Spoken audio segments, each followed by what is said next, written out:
Nature. Nature is a beautiful enough to keep our minds fresh everything.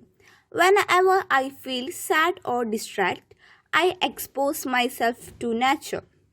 I have learned the importance of various things that nature provides us.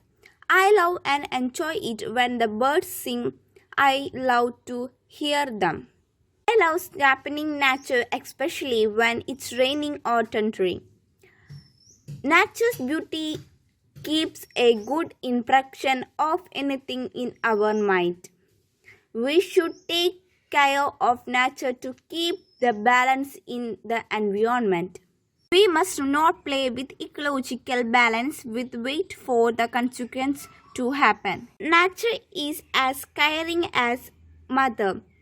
It's always sweet and adorable like her. Must not surprise nature again the advancement of technology.